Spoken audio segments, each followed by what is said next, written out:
തിരുവനന്തപുരം നഗരസഭയിലെ അഴിമതിക്കെതിരെയും പ്രതിഷേധം ശക്തമാക്കാൻ ഒരുങ്ങുന്നുണ്ട് BJP. നഗരസഭയിലും പുറത്തും ശക്തമായ പ്രതിഷേധം സംഘടിപ്പിക്കാനാണ് BJP തയ്യാറെടുക്കുന്നത്. മേയർ ആര്യ രാജേന്ദ്രൻ രാജിവെക്കുന്നത് വരെ സമരം ശക്തമാക്കും എന്നാണ് BJPയുടെ ഒരു നിലപാട്. ടിൻഡു ദാസ് ഉണ്ട്. Tindu, good morning. കഴിഞ്ഞ ദിവസം കോർപ്പറേഷനിൽ നടന്ന അതിശക്തമായ സമരം നമ്മൾ കണ്ടതാണ്. ശക്തമായ രീതിയിൽ തന്നെ പ്രതിഷേധം അലയടിച്ചിരുന്നു. മേയറുടെ ഡയസിന് മുന്നിലൊക്കെയായിരുന്നു പ്രതിഷേധം. ആ സമര പരിപാടികളൊക്കെ തന്നെ തുടരും എന്നാണ് BJP അറിയിക്കുന്നത്, അല്ലേ? Very good morning ragi.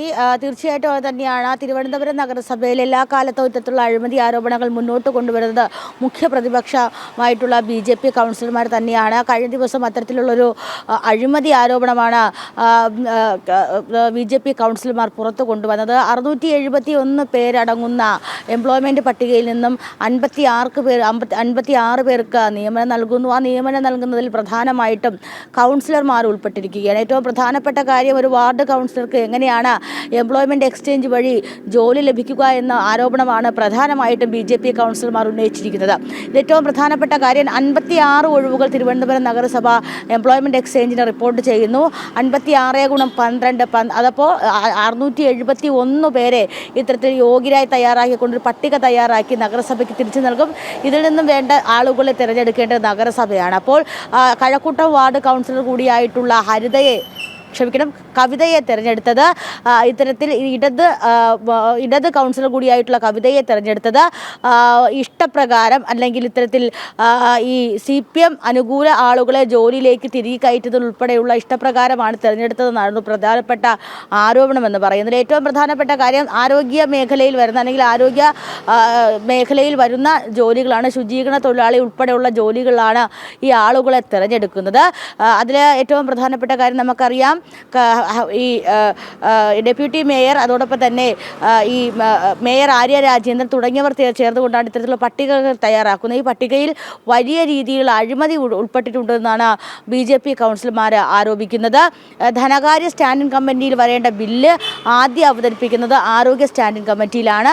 അങ്ങനെയെങ്കിൽ ഈ ആരോഗ്യ സ്റ്റാൻഡിംഗ് കമ്മിറ്റിയിൽ അവതരിപ്പിച്ച ബില്ല് പ്രതിപക്ഷ അംഗങ്ങളുടെ സഹായമില്ലാതെ, പ്രതിപക്ഷ അംഗങ്ങളുടെ അഭിപ്രായം കേൾക്കാതെ ഏകപക്ഷീയമായിട്ട് ബില്ല് പാസ്സാക്കി എന്നാണ് മറ്റൊരു ആരോപണം ഉന്നയിക്കുന്നത്. അപ്പോൾ പ്രധാനമായിട്ടും അടിമുടി അഴിമതി ദുരൂഹതകൾ നിറഞ്ഞു നിൽക്കുന്ന ഒരു സംഭവമായതുകൊണ്ട് തന്നെ BJP വലിയ രീതിയിലുള്ള പ്രതിഷേധവുമായിട്ട് മുന്നോട്ട് പോകാനാണ് തീരുമാനിച്ചിട്ടുള്ളത്. കഴിഞ്ഞ ദിവസം BJP കൗൺസിലർമാരുടെ നേതൃത്വത്തിൽ ഇത്തരത്തിൽ കൗൺസിൽ യോഗത്തിൽ ഒരു പ്രതിഷേധമുണ്ടായിരുന്നു. അതിനുശേഷം രാത്രി യുവമോർച്ചയുടെ നേതൃത്വത്തിൽ നഗരസഭയിലേക്ക് പ്രതിഷേധമുണ്ടായിരുന്നു. അപ്പോൾ നഗരസഭയിൽ നടക്കുന്ന ഇത്തരം അഴിമതി ആരോപണങ്ങൾ നിരന്തരം ചൂണ്ടിക്കാണിക്കുന്നത് BJP കൗൺസിലർമാർ തന്നെയാണ്. കഴിഞ്ഞ ദിവസങ്ങളിലൊക്കെ നമ്മൾ കണ്ടതാണ്, വിവിധ തരത്തിലുള്ള അഴിമതി ആരോപണങ്ങൾ ചൂണ്ടിക്കാട്ടിക്കൊണ്ട് നഗരസഭാ അംഗങ്ങളുടെ അല്ലെങ്കിൽ നഗരസഭയിലെ BJP കൗൺസിലർമാരുടെ നേതൃത്വത്തിൽ വലിയ രീതിയിലുള്ള പ്രതിഷേധ പരിപാടി തിരുവനന്തപുരം നഗരസഭയിലേക്ക് നടത്തിയിരുന്നു. കെട്ടിട നികുതി ഫണ്ട് തട്ടിപ്പ്, അതോടൊപ്പം തന്നെ പട്ടികജാതി ഫണ്ട് തട്ടിപ്പ്, കുട്ടികളുടെ ലാപ്ടോപ്പ് വിതരണത്തിലെ ഫണ്ട് തട്ടിപ്പ്, അതോടൊപ്പം തന്നെ നികുതി വരുമാനങ്ങളുടെ ഫണ്ട് തട്ടിപ്പ് തുടങ്ങിയ കാര്യങ്ങളൊക്കെ ചൂണ്ടിക്കാട്ടിക്കൊണ്ട് നിരവധി തവണ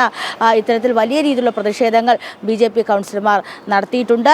ഏറ്റവും പ്രധാനപ്പെട്ട കാര്യമെന്ന് പറയുന്നത്, ഈ കൗൺസിലർമാർ ഇത്തരത്തിൽ എംപ്ലോയ്മെൻറ്റ് എക്സ്ചേഞ്ച് വഴി നിയമിക്കുന്ന നിയമനങ്ങളിൽ എങ്ങനെ വരുന്നു എന്നാണ് ഏറ്റവും പ്രധാനപ്പെട്ട കാര്യം. അതിൽ ഇടത് കൗൺസിലർമാർ, അല്ലെങ്കിൽ ഇത്തരത്തിൽ മേയറുടെ ഭാഗത്തു നിന്നുള്ള കൗൺസിലർമാരുടെ ആരോപണം എങ്ങനെയാണ്, ഒരു കൗൺസിലർ, അതായത് അവർ കഴക്കൂട്ടം കൗൺസിലർ കൂടിയായ കവിത ഇത്തരത്തിൽ ഈ കൗൺസിലർ ആകുന്നതിന് മുന്നേ തന്നെ എംപ്ലോയ്മെൻറ്റ് എക്സ്ചേഞ്ചിൽ ജോലിക്ക് വേണ്ടിയിട്ട് അപേക്ഷ നൽകിയിരുന്നു.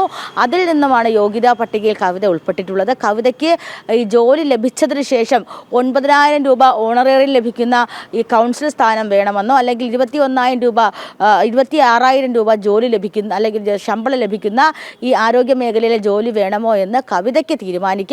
അതിൽ പാർട്ടിക്കോ അല്ലെങ്കിൽ ഇടതുപക്ഷ കൗൺസിലർമാരെന്ന രീതിയിൽ ഒരു തരത്തിലുള്ള ഇടപെടൽ ഉണ്ടായിട്ടില്ല എന്നാണ് ആരോപിക്കുന്നത്.